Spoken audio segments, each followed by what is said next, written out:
Olá, eu me chamo Catiele Garcia Cous, sou acadêmica do curso de especialização em metodologias de ensino de língua. Hoje eu estou aqui para apresentar para vocês um suporte ao ensino, um suporte digital. E esse trabalho ele está sendo feito para a disciplina de Introdução à EAD, com o professor Kelsen de Oliveira. Então, o tema desse nosso trabalho, né, que tanto eu como os demais colegas realizaram, é as TDICs, as Tecnologias Digitais de Informação e Comunicação de Suporte ao Ensino. E hoje eu vou falar um pouco sobre o Figma. Então, as tecnologias digitais na sala de aula, elas são um caminho para engajantes. Porque quando a gente utiliza uma ferramenta digital nas aulas, os estudantes, eles se sentem mais motivados a aprender, né? A gente sabe que os alunos hoje, eles estão imersos nesse ambiente então, para eles, uma tecnologia digital em sala de aula é uma forma de atraí-los e de motivá-los a realizar os estudos e a busca pelo conhecimento. A BNCC, ela destaca que as tecnologias digitais de informação e comunicação, elas são possibilidades que contemplam o desenvolvimento de competências e habilidades relacionadas ao uso crítico e responsável dessas ferramentas. Porque todos sabem que as ferramentas digitais, elas exigem um bom senso, né, o uso crítico, que muitas vezes a gente, navegando pelas redes, não vê essas coisas. Então, é por isso que os estudantes, usando as tecnologias digitais, eles também vão aprender como ter o bom senso de usá-las para o seu próprio engrandecimento, e não como algo banal, como algo que não traga nenhum engrandecimento pessoal ou profissional para os indivíduos. As tecnologias digitais também proporcionam a autonomia e o protagonismo dos estudantes, porque a gente sabe, como eu citei anteriormente, que hoje dificilmente nós vamos encontrar, se tratando de ensino médio, por exemplo, que é o nosso caso do plano de aula, dificilmente a gente vai encontrar um aluno que não seja adepto das tecnologias digitais, né? Porque hoje eles querem estar nas redes, eles têm os mais diversos aplicativos e eles sabem como utilizá-los. Então, esses conhecimentos prévios que eles trazem sobre esses recursos não podem ser ignorados, né? Então, por isso que eles já estão envolvidos com isso. E é preciso fazer disso um proveito para que a gente possa, nas aulas, utilizar cada tecnologia que pode engrandecer o estudo dos estudantes e facilitar também o desenvolvimento dos conteúdos. Às vezes, por exemplo, em língua portuguesa, né? Temos um conteúdo de gramática que pode se tornar aos jovens um conteúdo um pouco chato, né? Mas daqui a pouco, incluindo uma tecnologia digital, proporcionando a eles buscar esse aprendizado através disso, o conteúdo que anteriormente parecia chato pode, aos olhos dos estudantes, se transformar uma forma de engajamento na busca por aquele conhecimento. Então, a atividade que envolvia o nosso trabalho era construir um plano de aula que contasse com o apoio de tecnologias digitais. Como eu trago aqui, construir um plano de aula que tenha o uso de tecnologias digitais não é difícil. O fato necessário e que a gente tem que refletir bastante é preparar um planejamento que seja capaz de conquistar a atenção e o envolvimento dos alunos. Então, meramente pegar qualquer tecnologia digital, incluir na nossa aula e achar que isso vai resolver todos os problemas que a gente tem, não é correto, né? É preciso que a gente tenha planejamento, preparação, que nós saibamos lidar com aquela ferramenta, porque daqui a pouco, claro, a gente não vai ser um expert, às vezes, numa determinada ferramenta, conhecer todos os recursos, mas a gente precisa de um conhecimento mínimo, porque daqui a pouco o estudante chega com uma dúvida simples ali de resolver naquela determinada ferramenta e nós não soubemos, porque nós não buscamos acessar a ferramenta previamente, entender como ela funciona, principalmente em relação à atividade que está sendo proposta aos alunos. Então, por isso que é importante também o professor ter consciência e saber utilizar a ferramenta escolhida. Então, o plano de aula elaborado para essa atividade envolve uma turma do primeiro ano do ensino médio na disciplina de língua portuguesa. E o tema da aula é literatura de cordel. E o recurso digital utilizado nessa aula é o Figma. Então, agora a gente vai conhecer um pouquinho mais sobre o que é o Figma, né? O Figma, então, ele é uma ferramenta que foi lançada em 2016 e tinha como e tem como objetivo proporcionar a colaboração entre pessoas e times, criando um produto acessível às mais diferentes plataformas. Então, com o Figma é possível trabalhar com um time, né? Eu estou acessando aqui o Figma, organizando um design, e daqui a pouco o meu grupo de estudos, o meu grupo de trabalho, o próprio grupo dos alunos estão também em contato com aquela arte e estão acessando também para modificar, para acrescentar alguma coisa, né? Então é um trabalho em conjunto que pode ser realizado através dessa ferramenta. Também é possível criar designs simples até artes mais complexas através do Figma, que é um recurso gratuito, né? Claro, tem os planos que você pode pagar, que vão lhe oferecer algumas opções a mais dentro da ferramenta, mas a versão gratuita é também muito proveitosa e muito interessante de estar sendo utilizada.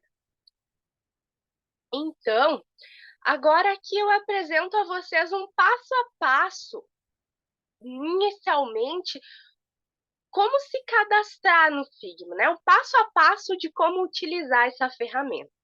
Então, uma simples busca lá no Google vai proporcionar encontrar o site do Figma, e aí você pode acessar esse site, o primeiro site que aparece na busca.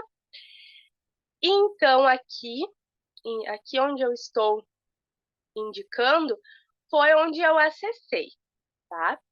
Interessante ressaltar, antes no slide anterior também tinha, esse símbolo aqui é o símbolo que representa o Figma, né? É como se fosse um ícone que simboliza a marca, né? A marca do Figma é esse coloridinho aqui. Então, primeiro passo, encontrar o site, encontrar a plataforma. Depois, a gente tem que realizar um cadastro na plataforma, tá? O cadastro, ele é bem simples e rápido. Você pode, então, entrar com uma conta do Google, né?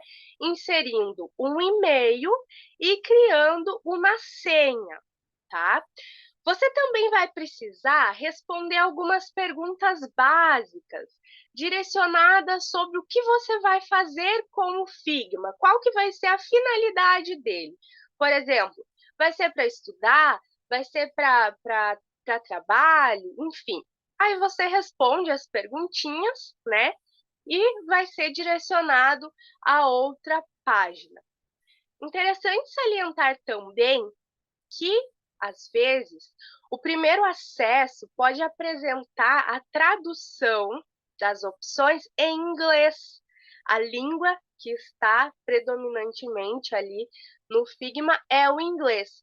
Mas, através das possibilidades oferecidas pelo Google, é possível alterar, né, fazer a tradução da língua para o português, o que facilita, né, muitas vezes para a gente encontrar as ferramentas, quem não tem um domínio da língua inglesa. Mas não há grandes mistérios, é tranquilo, tá? Então, vamos conhecer um pouquinho da plataforma do Figma.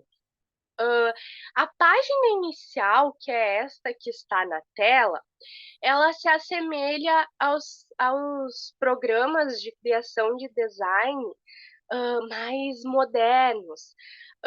Por exemplo, o Photoshop, né? O Photoshop tem algumas versões, talvez um pouco mais antigas, que se assemelham a esse modelo que o Figma traz, né? Então, mas essa opção, né, que o Figma traz, ela garante que seja uma ótima saída, né, para os estudantes para trabalhar com eles, porque é fácil de encontrar as ferramentas, é fácil de criar, fazer um primeiro contato, uma primeira criação de alguma coisa, é tranquilo, não tem grandes problemas. Então, o Figma, ele dispõe de modelos prontos, tá? Você também vai entrar aqui, se você clicar aqui nesse ícone, você tem a possibilidade de encontrar alguns modelos prontos, que você pode jogar aqui na tela e editar conforme você achar mais adequado. Mas também você pode começar do zero e organizar a sua própria criação, tá? E esses modelos prontos são mapas mentais, nuvens de palavras, por exemplo, o layout de uma revista, enfim. São várias coisas que o Figma oferece. E aqui nessa tela é interessante, uma das funcionalidades que eu achei bem legal é o fato de que eu posso trabalhar, que o usuário pode trabalhar com vários designs na mesma tela. Então, não precisa ficar criando janelas. Você pode utilizar toda essa tela para criar mais de um design. Então, a criação. Em relação ao plano de aula proposto, né, a gente vai falar um pouquinho como fazer essa criação do cordel, que o plano de aula que foi proposto para essa atividade tinha como tema literatura de cordel e o objetivo principal era criar um cordel no Figma. Então, agora a gente vai ver um pouquinho do passo a passo para a criação desse cordel aqui no Figma, tá? Então, que aqui são prints, né, que eu fiz da tela enquanto eu prosseguia com a criação desse cordel. Nesse primeiro momento, foi aberto, então, uma janela aqui, foi criado um quadrado, né, para ser a base ali da nossa arte, do nosso cordel, do meu cordel, né? Então, o primeiro passo é criar o formato desejado. Ah, eu quero um quadrado, eu quero um círculo, enfim. Aí, aqui, nesse quadradinho, você tem inúmeras formas que podem ser criadas e ajustadas também de acordo com o tamanho desejado, tá? Conforme você vai puxando, né, clicando e puxando ali a flechinha, você vai ampliando ali a sua base ali, o seu círculo, o seu quadrado nesse caso, né, meio retangular, enfim. Então, aqui está a base, né. No caso de criar um cordel, depois que foi colocada essa base, eu passei para a parte de incluir o texto, tá. Essa é uma questão também que eu achei interessante no Figma, que, por exemplo, eu pensei, para criar um cordel, né, a gente vê os cordéis sempre com umas letras muito interessantes, umas fontes. E eu fui procurar uma fonte que eu achava que seria interessante, né, me sentindo também como se fosse uma aluna criando aquela atividade. E eu achei inúmeras fontes muito legais. Então o Figma ele oferece também essa possibilidade de trabalhar com inúmeras fontes que podem se adequar, né, ao objetivo da arte, do trabalho que está sendo realizado. Porque às vezes tem alguns programas, né, algumas ferramentas que daqui a pouco você quer utilizar uma fonte, mas ela exige, né, o plano pago para poder fazer a utilização. E aqui no Figma as fontes que aparecem na versão gratuita hã, são todas acessíveis e são diversas e são fontes bem legais e bem interessantes. Então, para a gente adicionar um texto na nossa criação, a gente vai aqui onde tem essa letra T, né, bem simples, cria a caixinha e digita o texto. Ou cola, né? Aí depois seleciona, muda a fonte. Do lado direito da tela, sempre vai aparecer do lado direito, né? As opções de mudar a fonte, adequar o tamanho da letra, né? O alinhamento do texto, tudo vai estar ali direitinho, né? Uma coisa também que o Figma traz que é interessante, é possível observar aqui do lado esquerdo, é o trabalho com camadas.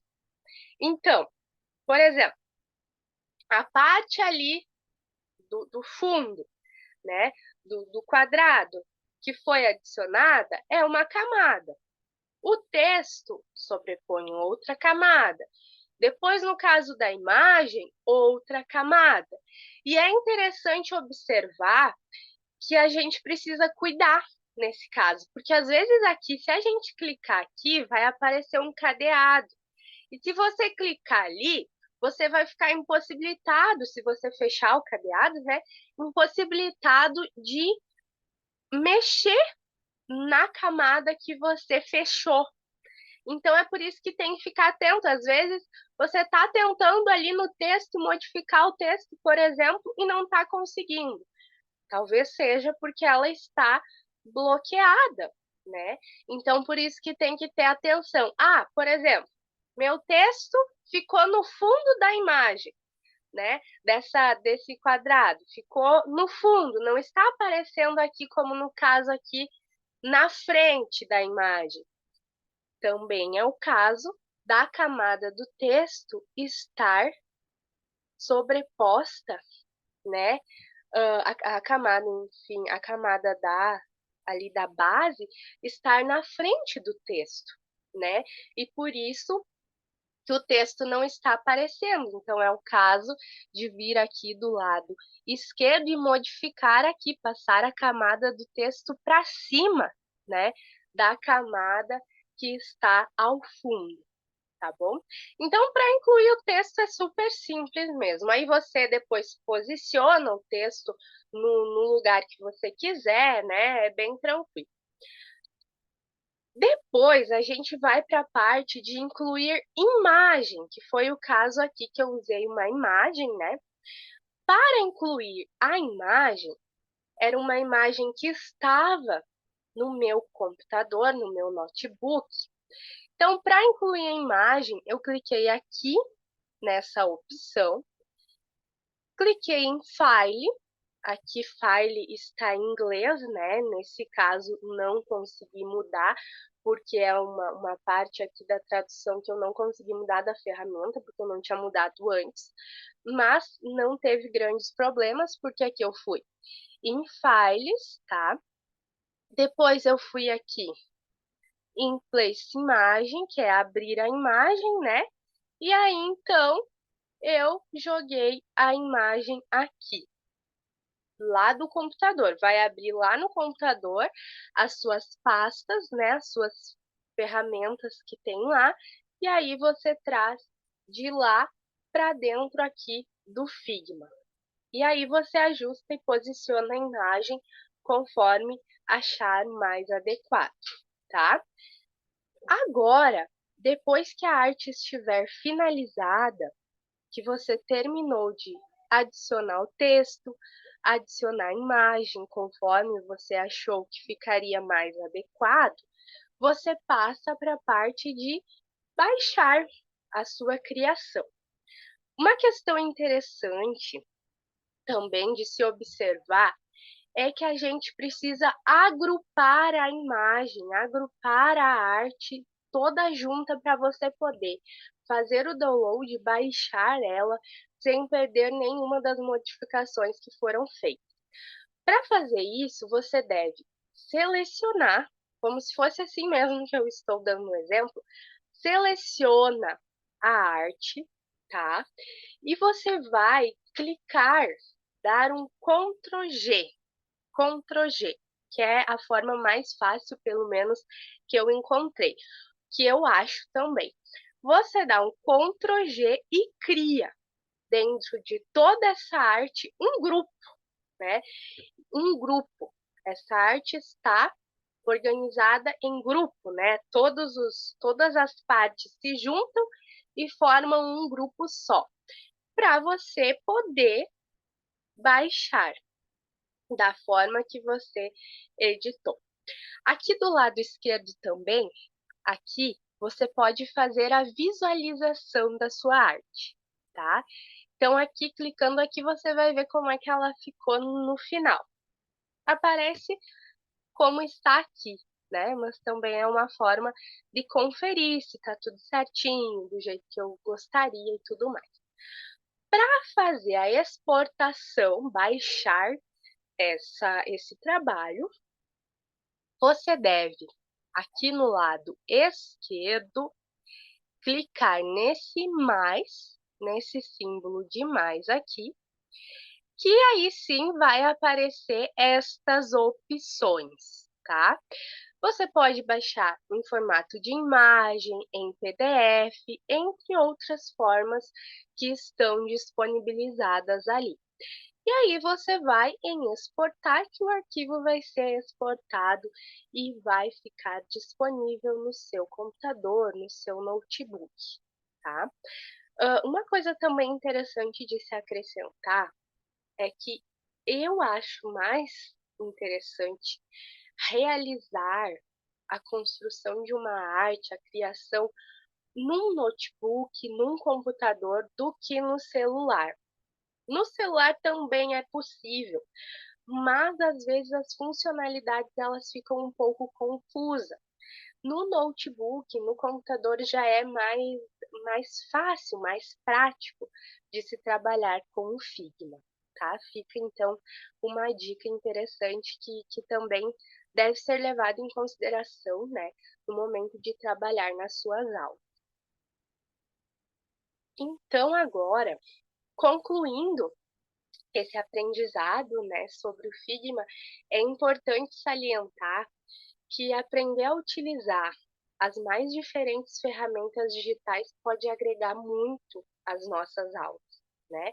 Como citado no início da nossa apresentação, é muito importante que a gente fuja dos modelos tradicionais, das aulas tradicionais, de livro, de caderno, de copiar do quadro, um sentadinho atrás do outro em fila, né? A gente sabe que isso já não funciona mais. E que a tecnologia digital é uma grande aliada dos professores para envolver os alunos e fazer com que eles possam se sentir motivados na realização das atividades propostas e na busca pelo conhecimento, né? Então, o Figma, ele se apresenta como uma ferramenta gratuita muito proveitosa, porque com ele, assim, é possível imaginar e fazer inúmeras coisas, né? Aqui foi, podemos dizer assim, um trabalho simples, mas como foi colocado, é possível fazer desde trabalhos simples até a trabalhos mais complexos, né? E muito interessante também, envolvendo um grupo de pessoas. Então, para uma sala de aula, para uma turma, né, isso é um recurso muito interessante.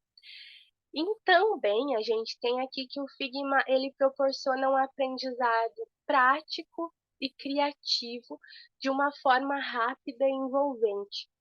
Como ele tem ali uma plataforma prática, né, de fácil alcance, a gente consegue achar as coisas assim sem muito procurar, é uma opção que pode ser muito envolvente aos alunos e fazer com que eles sintam essa vontade de descobrir mais essa plataforma, né? Porque através ali do uso que a gente vai conhecendo as funcionalidades. Conforme a gente vai usando, daqui a pouco, tem um recurso aqui que eu não conhecia. E talvez dentro da sala de aula os alunos podem ir trocando ideias, né? Ó, colega, dá para fazer assim, dá para fazer de outro jeito. E aí também surge uma troca de experiências, né? Muito interessante, muito proveitosa e que também rende grandes aprendizados dentro da sala, levando em conta uma tecnologia digital. Para concluir, fechar aqui o nosso trabalho, eu gostaria de fazer a leitura do cordel criado. Essa produção para esse trabalho, ela foi feita por mim. Eu escrevi o cordel e criei para apresentar como o Figma funciona. Então, eu vou ler o cordel para vocês como forma de concluir esta apresentação. Maria Bonita tinha medo de ser quem era de verdade.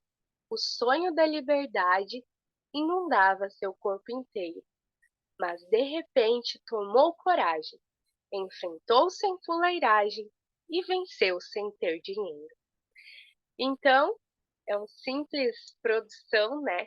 Mas que demonstra para vocês o quanto o Figma pode ser uma ferramenta incluída nas aulas de forma direta, tem um acesso prático, um acesso rápido, né?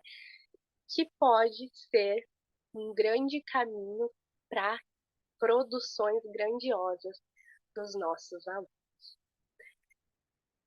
Aqui estão as referências utilizadas na construção desta apresentação, deste trabalho.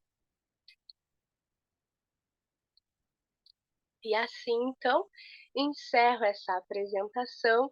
Espero que vocês possam utilizar desse recurso nas aulas. Tentem, deem uma chance para o Figma e recebam, né, o retorno, o feedback dos alunos, se eles acham que é uma plataforma legal ou não, prática, mas com certeza eles vão gostar muito. Um grande abraço e até a próxima!